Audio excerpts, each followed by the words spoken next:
Oh my god, Halo 4 is out. What's up guys, it's Misguided Drake 4, and this is my first Halo 4 gameplay. This is actually my second Halo 4 game that I played just yesterday, November 6th, the release day. It's a 23 kill Infinity Slayer game on the map Haven, which is a brand new map. I really like it. It's small. Reminds me a lot of Guardian from Halo 3. I don't really know why.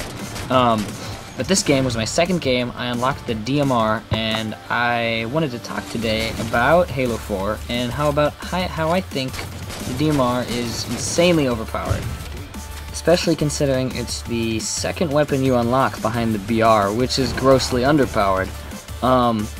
So at level 1, Spartan rank 1, everyone starts off with the same loadout. That's sprint, of course, that's included with everything. Everyone always has sprint. You get sprint, assault rifle, pistol, 2 frags, and that's it.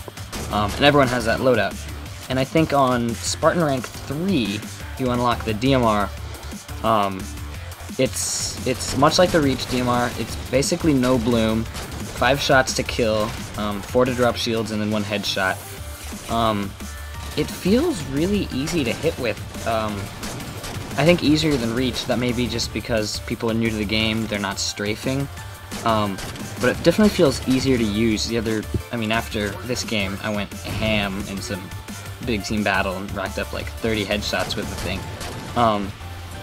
So of course I'm happy, but I'm a little disappointed to see that novice players can rack up such easy kills. I mean, I'm not calling myself a novice player. I played, thousands of games of Reach and 3, but I guess it's good that new players are going to be introduced to skillful weapons soon, right off the bat. So I guess that's alright. And right here is my first time using the Halo 4 Sticky Detonator. I thought it would be a lot like the Reach grenade launcher, and I guess it sort of is. I thought it would be like the GL, like a pull and hold sort of deal. Turns out you shoot it once, and then that just launches the grenade, and then you press the trigger a second time to detonate. So it's a little bit slower than the grenade launcher, but I pick up a nice kill here, shoot back down for the double kill, and turn around, and someone took my triple. What an asshole. Here's this guy. Overkill. We'll count that as an overkill. Would have been a nice sticky launcher overkill. Instead, my dumbass teammate snakes it. But aside from the DMR, I'm really enjoying the balance of weapons this game has. All the starting weapons, aside from the DMR, are pretty well balanced, and the AR will beat almost anything else in a close range fight. Your BR, your carbine for medium range, and the DMR can't be beat at long range except by a sniper. Speaking of the sniper, I tried it out, and it feels a little harder to use than in Reach.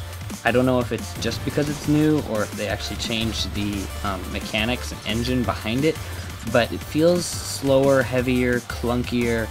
I think there's a little bit more of a delay when you zoom in, so you should see a lot less quick scoping and no scoping, and more of its use in a sniper sort of role, instead of just a montager's best friend. Right here, I decided to try out the Railgun, and there's really nothing you could compare it to in any previous Halo game. It's a one-hit kill, as you see there, and there it is. I love that kill. I'm sorry. When I got that kill, my jaw dropped. Anyways, the Railgun. It's definitely unique. I like the kind of one-hit, one-kill-ness of it, because that really kind of forces you to hit your shot, and if you don't, how do I say it? It's kind of an all-or-nothing weapon. If you hit the shot, you can get out of a tight spot, but if you miss it, you're probably going to lose that battle. So yeah, the Railgun's good. I tried out the rockets once in big team. I cross-mapped a guy from my base. He was sitting on the big hill, and I cross-mapped him. They don't appear, the rockets don't... Oh, okay, this is bullshit. I just got shot from through a wall. That was absolute bullshit. Anyways, the rockets, they don't drop. Like in Reach, if you wanted to cross-map someone, you had to raise your reticle a little bit because gravity affected the rockets. I don't think that's in Halo 4. I could be mistaken, but that's just my initial thought. The rockets definitely move slower than in Reach. They might be the slowest rockets I've ever seen. So definitely pay attention to that if you're shooting from any considerable distance, that you're going to have to lead your target, definitely. Grenades feel less powerful than Reach. One of the new additions from Halo Reach is a grenade indicator, sort of like in COD. It tells you the grenade. It doesn't say how close, but it does give you an arrow. I guess it's kind of helpful for new players, to bring in new players who've gotten used to other first-person shooters like Call of Duty, but I don't see it being important in the competitive Halo scene, and I sure hope there's an option to turn that off because I find it a little annoying.